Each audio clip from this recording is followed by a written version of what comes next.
Swayam Prabha. Digital India. Educated India.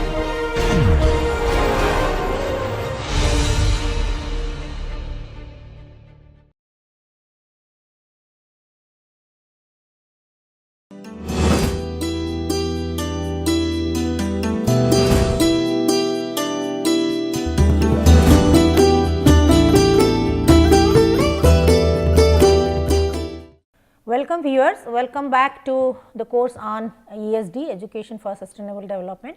So, today we will start a new topic, that is on sustainable education. So, these are some of the clippings that you can see. What do we mean by sustainable education? That is, it incorporates quality education, universal primary education, skill based education, then all kinds of things. So, that as SDG 4, that is the quality education, SDG 4 exclusively deals with this quality education, and just to uncover so many other aspects, we are primarily focusing on sustainable education. So, let us discuss about what sustainable education means actually. So, United Nations has already advocated that the education should be a clear priority. Education should be a clear priority, and quality education and equal access to education by all the stakeholders, by all the students across the globe, that is the primary objective of not only SDG 4, but United Nations all sustainable development goals. So, now here we can see that Higher Education Council, Higher Education Sustainability Initiative, that is the council that primarily highlights the role of higher education in building the better world for current and future generations. So, the Higher Education Sustainable Initiative raises that started on 20th October 20. So, it is as a primary driver for sustainable development and for building the inclusive society on the first day of the Global Education Meet of 2020. So, when the meeting was held on 20th October 2020, the Higher Education Sustainability Service Initiative Service Council has been initiated for as the main driver, as a flagship driver for achieving sustainable development goals and developing inclusive societies. So, as you can see, this is the Higher Education Council, Sustainability Initiative Council. Now, it advocates for ensuring the quality education. So, as we can see from this UNESCO website, also SDG 4, that is quality education. So, as we are discussing with sustainable education, automatically the SDG 4 quality education comes into our discussion. So, SDG 4, that is the goal 4 is the education related goal of the United Nations 2030 agenda, which aims to provide that for ensuring inclusive and equitable quality education and promote lifelong learning opportunities for all. So, quality education along with the lifelong learning opportunities for all, and it is the education in the 2030 framework of action plan is there. Again, it has the 7 other outcome targets under the SDG 4. These are some of the other outcome targets. First, like 4.1 SDG 4 and 4.1 target is that universal primary and secondary education by 2030.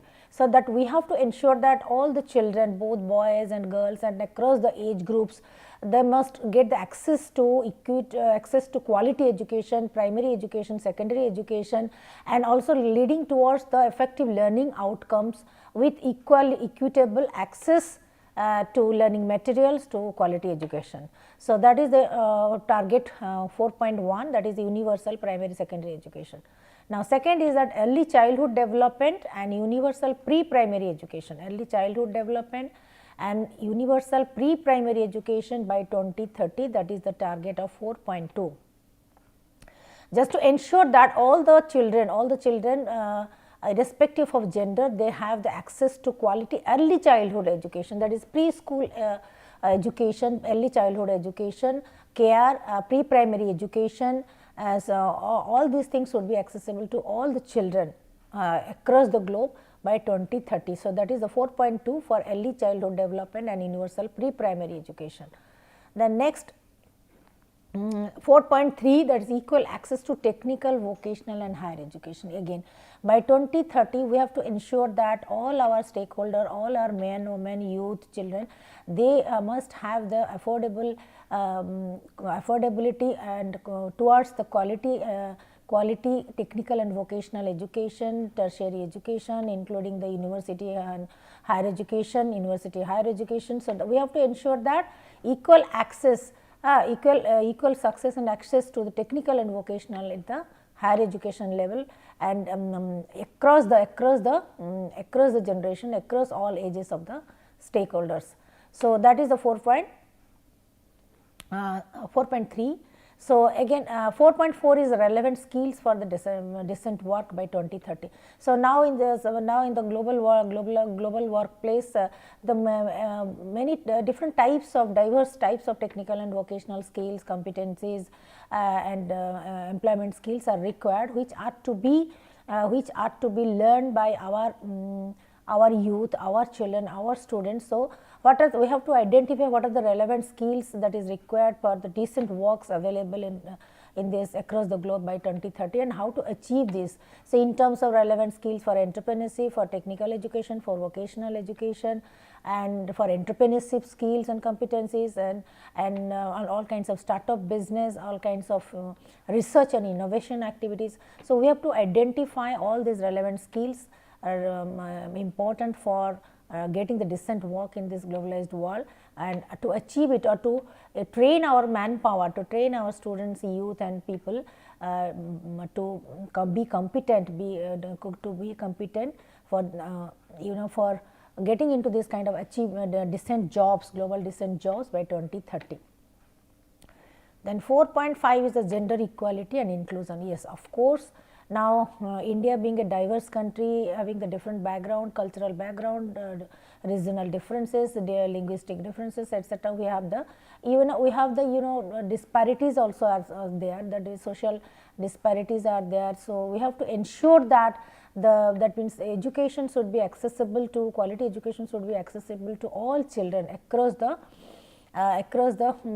age group, across the gender. So, here we cannot say that gender equality, especially boys and girls, all of them they should get equal access to quality education, vocational training, and there should not, that means we have to eliminate all kinds of gender disparities in education and equal access to quality education. So, even it also includes the persons with differential abilities, that is having some disadvantage of impoverishments, or that means backward, that means staying in the backward areas of remote areas, or having some difficulties, physical difficulties, disabilities and differential abilities. Sometimes also the indigenous people, local people, children, those who are residing in the very rural, remote areas, or the vulnerable situations, like coastal areas or some other kinds of remote areas, they should also get the equal access to quality education. Hence, we have to ensure that by 2030 our society would be an inclusive society, where every individual, every citizen, every child, every human being should get the access to quality education, irrespective of race, ethnic background, location, geographical context, then gender, etc., whatever may be the factor. Then by 4.6, it advocates for the universal youth literacy by 2030. So, we have to ensure that all the youth and substantial portion of the adult, both men and women, those who are not actually literate. So, we have to ensure that they achieve the literacy and numeracy up to the basic level, up to the minimum level or basic level. Similarly, 4.7 we have already discussed earlier. 4.7 is that citizenship education for sustainable development. It advocates for not only ESD, education for sustainable development, but also global citizenship. Global citizenship, all the but by 2030 we have to ensure that all the learners, they must acquire knowledge and skills needed to promote the sustainable development, how they should behave like a global citizen, what are the roles and responsibilities of being a global citizen, and how through education sustainable development can be achieved through adopting right kind of attitude and maintaining the human rights and gender equality, then adopting the sustainable lifestyle, sustainable consumption, sustainable production, then promote the culture of peace, non-violence, and appreciation of the cultural diversity and of culture's contribution towards the sustainable development. So, here we have to ensure that not that all the citizens are being trained and educated as to play the role of a global citizen, but they must also ensure to safeguard their cultural diversity, their indigenous cultures, their human rights, their equality, gender equality, then their quality of life, sustainable lifestyle. We have to, that means, develop this kind of habit pattern among our citizens to play the active role as a global citizen. And what are the responsibilities and roles and responsibilities and duties of global citizen? They must learn to behave, learn to adopt those kind of skills, competencies and the behaviors, so that they can properly behave like a global citizens to achieve the sustainable development for India across the globe, but primarily for India, then after that across the globe by 2030. Okay. So, being the global citizen, definitely we have the global roles to play, but at the same time we have to also safeguard our cultural diversity, indigenous practices, indigenous knowledge, indigenous values and cultural practices, that we have to also safeguard it. So, that means by this not only will be able to develop an inclusive society, culturally diverse society, inclusive society, but also we will be able to develop a kind of sustainable society. So, here three means of implementation. So, how we are going to implement this SDG 4's basic that means basic aim, that is for the achieving quality education and lifelong education, and including all its targets, all its 7 targets. So, the three means of implementations are like, for example, first is that to creating the effective learning environment. So, here as we all of us we know that in sustainability, sustainable development diagram, that triangle, the people, planet and prosperity, 3 are the basic things. So, here people, planet, here you can say the learning environment, the learning ecosystem. Okay. So, how can we ensure to develop an effective learning environment, and which build and upgrade the education facilities that are for the children, for the people with differential abilities, the disabilities, for gender sensitive gender sensitive facilities would also be given to them, provided, like girls provide safety, then safety and non-violence and inclusive and effective learning environments, and equal access and opportunity for all for all gender category students, for all. So, in terms of creating a safe and healthy and conducive learning environment, what are the basic infrastructures required, the facilities required, then the values and the rules and regulations and policies to be adopted, that we have to ensure. So, effective learning environment, or you can say teaching learning ecosystem, or learning ecosystem, that is first and foremost, that is one of the implementation target.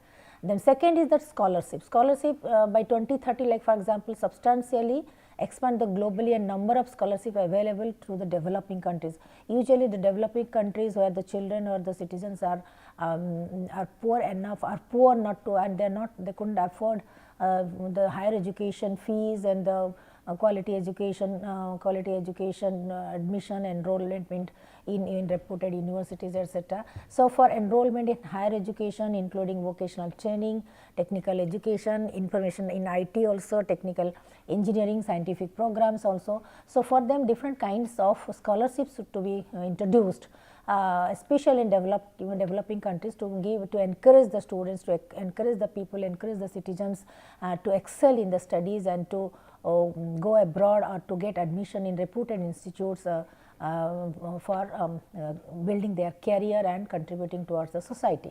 So, that is the scholarship, as maximum scholarship available for the children from the developing countries, students from the developing countries. Now, the government has also initiated so many schemes, Prime Minister scholarship schemes, then Indo-German, that means inter-university, like in UK, our MOUs with joint programs, academic programs with universities from UK, universities from US, Australia.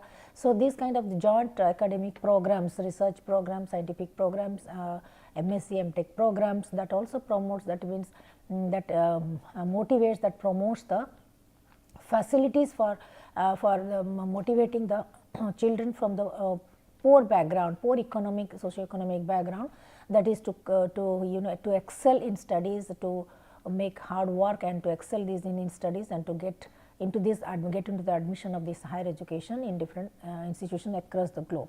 So, the third component is that is the teachers and educators. How the teachers and educators should be properly trained by 2030. So, that means we can create a resourceful manpower to train our to educate our citizens, to educate our children, etc. Because the teachers, the educators, the trainers, they are they are the mentors, you can say they are the mentor.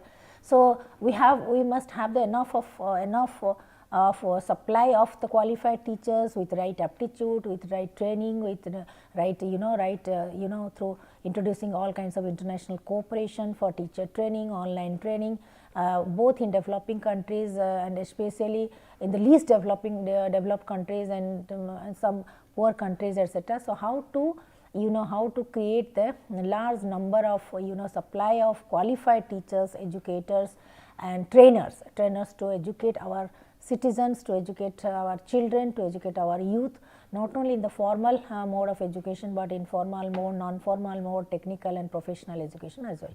So, these we can say these are the three pillars of the implementation. First is that effective ecosystem, second is that financial support to be provided in terms of scholarship, and third is the teachers and educators who are going to be the mentors and facilitators for achieving these SDGs, or the quality education for our next generation or current population. So, this is, we can say this is a one-page summary of ESD framework. So, how ESD should look like, or should act, or should be executed, implemented, that is the 20 by 2030. So, ESD for 2030 framework look like this, like for example, education for sustainable development towards achieving the SDGs, all the SDGs, not just SDG 4, SDGs for 2030. Okay. So, ESD is the key tool. So, here we can say, we can see that global action, so vision is that the global action programs that has been initiated 2015 to 19, and ESD for 2030, which starts from 20 to 30 again. Okay. So, here the vision is like ESD for 2030 aims to build the more and just and sustainable world. Okay.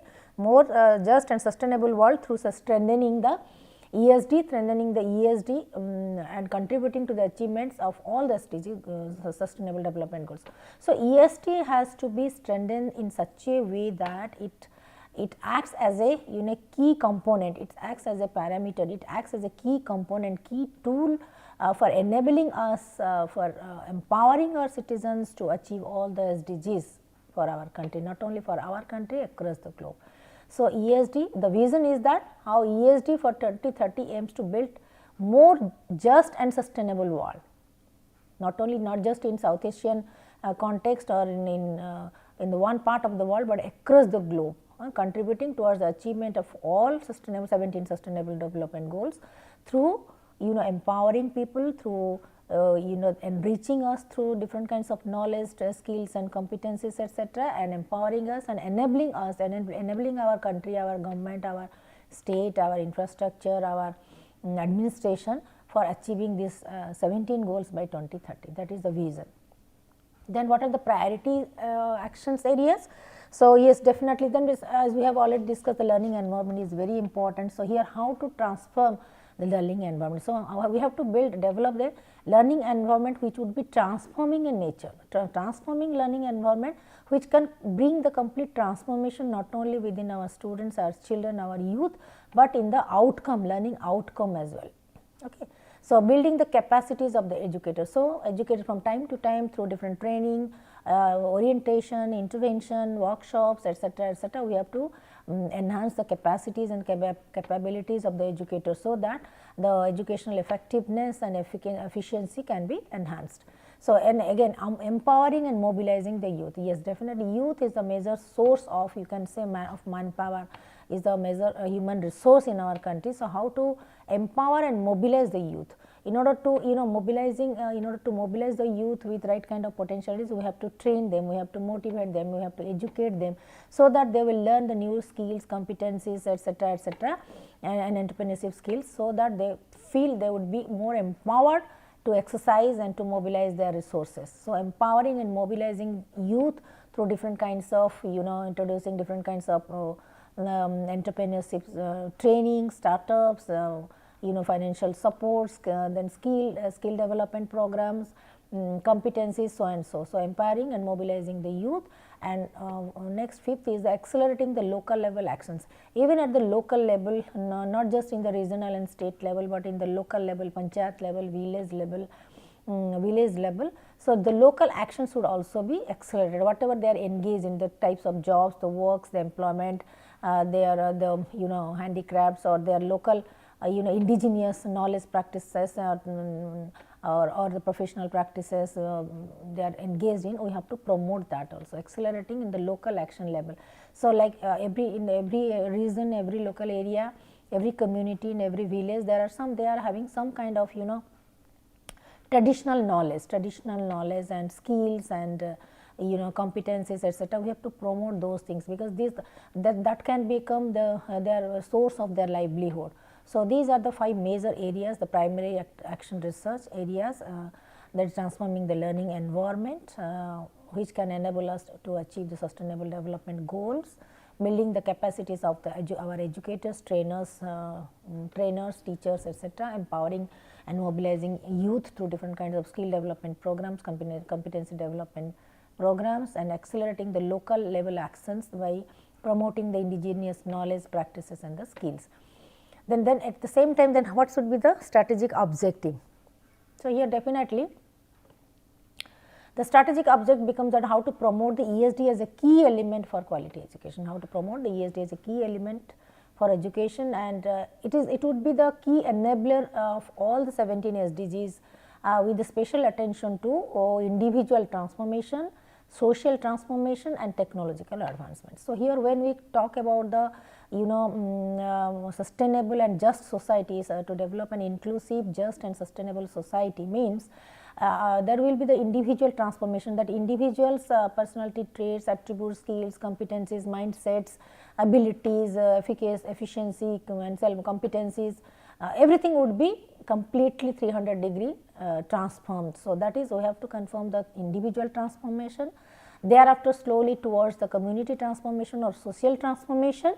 So, definitely in a community, if all the individual human beings get transformed, automatically the society, the community will be transformed. So, we have to gradually, slowly and smoothly move towards the individual transformation first, then social transformation, and of course, we have to update ourselves in the technological advances, because technology is again like education, technology is also the key tool, is an infrastructure. We can say it plays a very vital role, especially in this period of pandemic. Technological enhancement, technological upgrading can only help us, in all our daily transactions, business transaction, academic transactions, all kinds of socio-economic activities. So, we have to also keep pace with the global technological advancement, and we have to update it. So, these are 3 primary objectives, as we can see.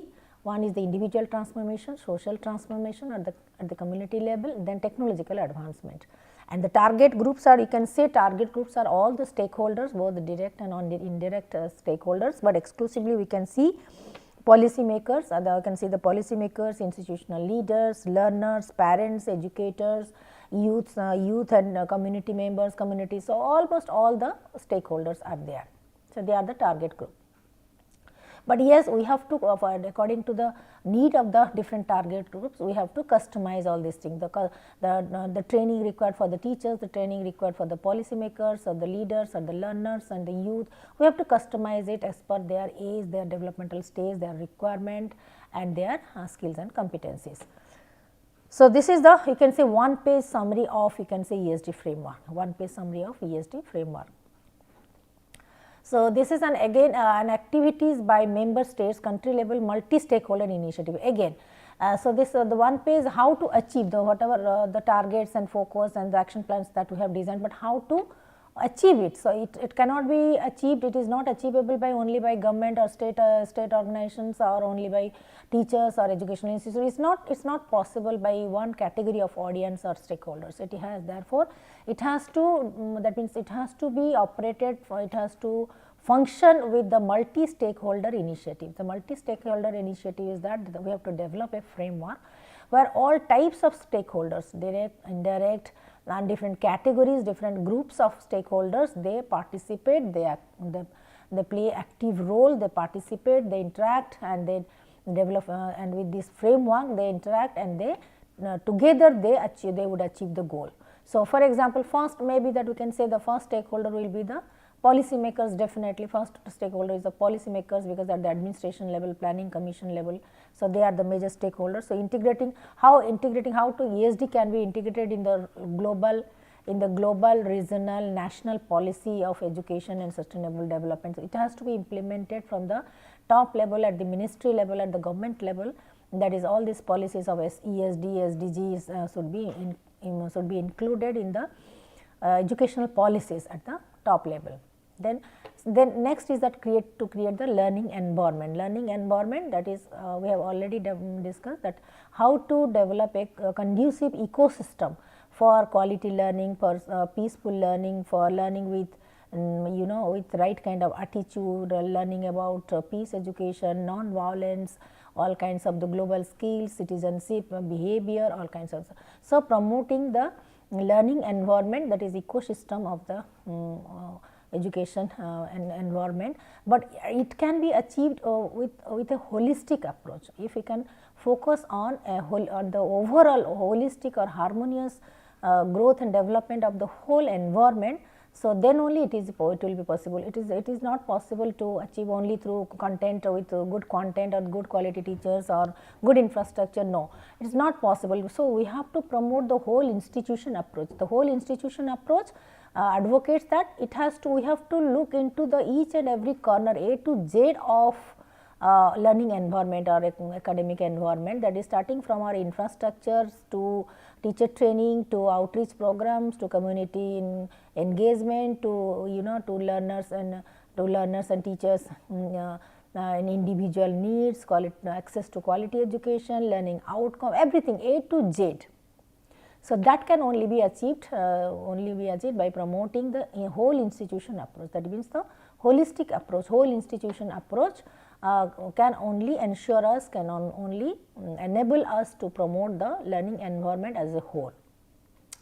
Then yes, of course, the third category of stakeholders is the educators. Educators, they are they are the knowledge givers, they are the facilitators, they are the mentors, they are the trainers. So, providing from time to time we have to also enhance their capacity. So, capacity building programs, providing capacity development programs, opportunities through different kinds of refresher courses, orientation courses. From time to time our educators should be given this kind of training, education, and the opportunities for upgrading their skills, technological skills, subject skill, and be updated up to the latest disciplinary knowledge or interdisciplinary research, all kinds of things. So, to invest on the educators in terms of that need assessment, development, training, education, upgradation of the skills, and giving them the opportunity to perform and excel. So, that is third category. Then the fourth category of stakeholder is considered the youth. So, definitely youth is our major human resource or manpower. So, providing opportunities for youth engagement. It is not just enough to train them through different kinds of skills and competency development training programs, but also to engage them in very positive and constructive activities. So, for how to engage them, we have to give them the opportunities, we have to give them the kind of facilities, we have to give them the infrastructure.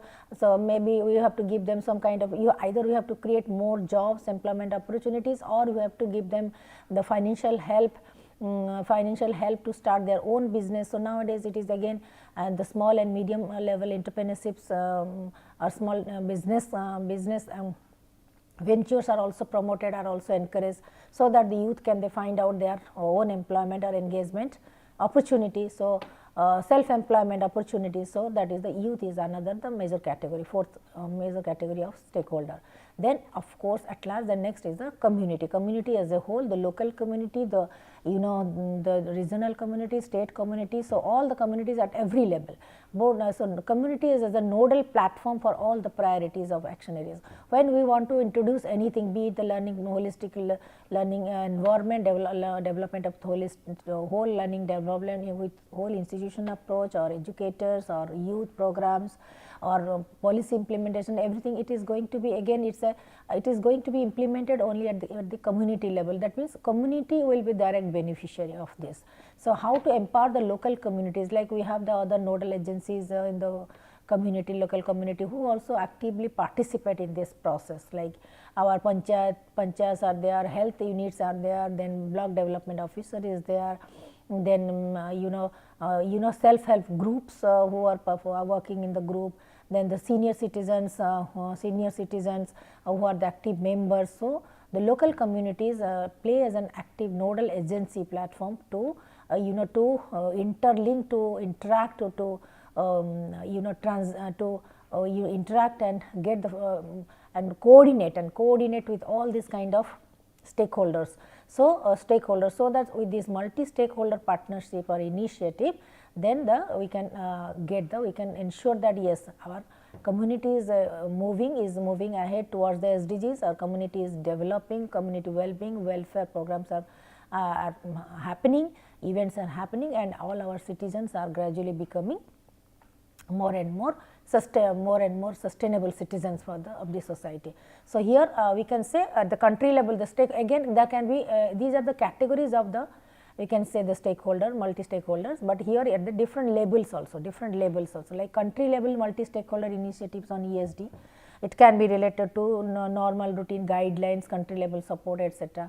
Similar inclusive network partners, partners, they can provide the regular platform to meet, exchange, like per time to time meeting in between the health professionals, education professionals, and the community people, or with the panchayats. So regular meetings, regular workshops, regular awareness programs. So how to organize this? They have to include it in the network. And monitoring and evaluation from time to time, maybe quarterly monitoring towards the achievements in the top 5 priority actions that we have already discussed. Actions, what is the improvement, progress being made, and then program of implementation, whether it is going in the right way or not, whether it aligns with the SDG targets of 4.7 or not, that we have to evaluate it, monitor it from time to time. Then communication for action, communicating action, that is yes. So after getting the feedback from timely evaluation, then we have to develop a dedicated program, that is to inform about the SDGs and the role of education. So how far we have proceeded, what is the feedback, what is the current status, and how we should move ahead, what should be the pace and strategy for moving towards the SDGs, as the deadline is 2030. And in this context, what would be the major role of the education? That from time to time we have to evaluate it and strategically revise it also. Then monitor emerging issues and trends and mobilize the resources to support ESD implementation. But from time to time, again, evidence based informed implementation, maybe that some kind of emergency, some challenges are also coming up.